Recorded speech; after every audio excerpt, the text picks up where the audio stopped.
అందరికీ నమస్కారం. రేపు ఒంగోలు వైసీపీ కథం తొక్కనుంది. భారీగా తాడేపల్లిలోని వైసీపీ కేంద్ర కార్యాలయానికి వైసీపీకి సంబంధించినటువంటి నాయకులు కార్యకర్తలను దాదాపుగా 200 నుంచి 250 మంది కార్యకర్తలు అక్కడికి వెళ్ళనున్నారు.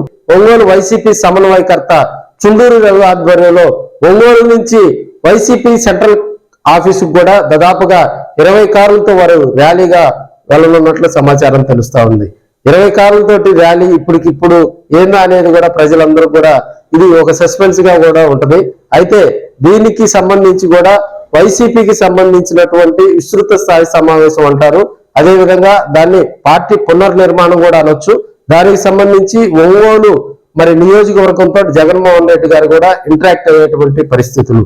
అంటే ఒంగోలు నియోజకవర్గ సమన్వయకర్తగా చుండూరు రవి గారు రమారమి 1.5 year దాడుతా ఉంది. ఆయన బాధ్యతలు చేపట్టిన తర్వాత బాలినేని శ్రీనివాసరెడ్డి గారు పార్టీని విడిచి వెళ్ళిన తర్వాత జగన్మోహన్ రెడ్డి గారు ఒక కమ్మ సామాజిక వర్గానికి సంబంధించినటువంటి వ్యక్తిని తీసుకొచ్చి జగన్మోహన్ రెడ్డి గారు కూడా ఒక సాహసోపేతమైనటువంటి నిర్ణయం తీసుకొచ్చారు. రవి గారు బాధ్యతలు చేపట్టిన తర్వాత వైసీపీలో పరిస్థితి గందరగోళంగా ఉందని కూడా మనం తెలియజేసుకోవచ్చు.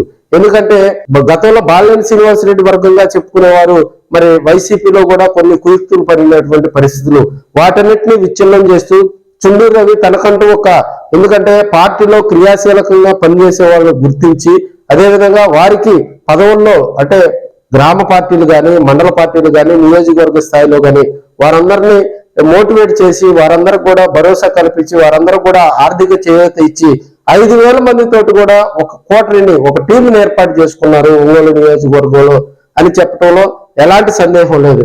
గ్రామాన తిరుగుతూ కూడా కోటి సంతకాల సేకరణ వైసీపీకి సంబంధించినటువంటి ర్యాలీలో కూడా, ఎందుకంటే మనకి ప్రకాశం జిల్లా ముఖ్య పట్టణం ఒంగోలు, ఏ కార్యక్రమం చేసినా ఆ ఇంపాక్ట్ వచ్చేసి ఒంగోలు నియోజకవర్గ ఇన్ఛార్జి మీదే పడతా ఉంటది. సో అలాంటి పరిస్థితులను కూడా దాటుకుంటూ ఈరోజు ఒంగోలు వైసీపీలో తనదైన ముద్ర వేసుకుంటూ ఒంగోలు వైసీపీని గాడిలో పెట్టడంలో ఆయన సక్సెస్ అయ్యారని కూడా తెలియజేసుకోవచ్చు. భారీగా యూత్ ని అట్రాక్ట్ చేయడంలో కానీ మహిళా కార్యకర్తలు అదేవిధంగా గతంలో బాలినేని శ్రీనివాసరెడ్డి వర్గంగా చెప్పుకొని పార్టీ నుంచి బయటకు వెళ్ళిన కూడా ఈ రోజు వైసీపీ వైపు చూసే విధంగా అక్కడ లోకల్ గా ఉన్నటువంటి సీనియర్ లీడర్స్ తోటి చుండూరు రవి కూడా కోఆర్డినేట్ చేసుకొని ఒంగోలు వైసీపీ దిశ మార్చారని కూడా మనం తెలియజేసుకోవచ్చు. అయితే రేపు ఒంగోలు నుంచి కూడా దాదాపుగా 200 నుంచి 250 మంది కార్యకర్తలతోటి ఆయన తాడేపల్లిలోని వైసీపీ కేంద్ర కార్యాలయానికి వెళ్ళనున్నట్లు సమాచారం తెలుస్తుంది. భారీగా అక్కడికి వెళ్లి కార్యకర్తలతోటి జగన్మోహన్ రెడ్డి గారు కూడా ఇంటరాక్ట్ అవుతారు. అదేవిధంగా దీనికి సంబంధించి వైసీపీ కేంద్ర కార్యాలయమే చుండూరు రవికి ఎవరెవరిని ఈ కార్యక్రమానికి తీసుకురావాలనేది కూడా ఒక లిస్టును కూడా ఆయనకు పంపించినట్టు తెలుస్తా ఉంది. ఇదే అంశాన్ని కూడా దర్శి ఎమ్మెల్యే బూచేపల్లి శివప్రసాద్ రెడ్డి ప్రస్తుతం వైసీపీ జిల్లా అధ్యక్షులుగా కూడా ఆయన కొనసాగుతున్నారు.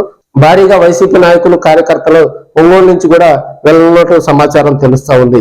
జగన్మోహన్ రెడ్డి గారు వైసీపీపై ప్రత్యేకమైనటువంటి దృష్టి పెట్టడం జరిగింది. రమారమి రేపు చుండూరు రవి గారికి కూడా అక్కడ జగన్మోహన్ రెడ్డి గారి సమక్షంలో పార్టీ కార్యకర్తలు నాయకుల సమక్షంలో దానికి సంబంధించి ఒక అనౌన్స్మెంట్ కూడా ఉంటది. చుండూరు రవిని ఒంగోలు నియోజకవర్గ అసెంబ్లీ అభ్యర్థిగా కూడా ప్రకటిస్తారనేది తెర వెనుక తెలుస్తున్నటువంటి అంశం. ఏదేమైనా పార్టీ కోసం కష్టపడినటువంటి ఇన్ఛార్జికి రాబోయే రోజుల్లో మంచి భవిష్యత్తు ఉంటుందని రాజకీయంగా వైసీపీలో ఉన్నటువంటి సీనియర్ లీడర్స్ చెప్పేటువంటి అంశం. రాజకీయాల్లో ఒంగోలులో రాజకీయంగా నిలదొక్కుకోవాలంటే అక్కడ సమన్వయకర్తగా ఉన్న వ్యక్తికి అనేక సవాళ్లు ఉంటాయి. వాటన్నిటిని అధిగమించాడు ఈ రోజు వైసీపీని ఒక స్టార్డమ్ కు తీసుకొచ్చినటువంటి చుండూరు రవికి ఒంగోలు నియోజకవర్గంలో ఉన్నటువంటి వైసీపీ క్వార్టర్లో ఉన్నటువంటి వారంతా కూడా ఆల్ ద బెస్ట్ చెప్తున్నారని కూడా మనం చెప్పుకోవచ్చు.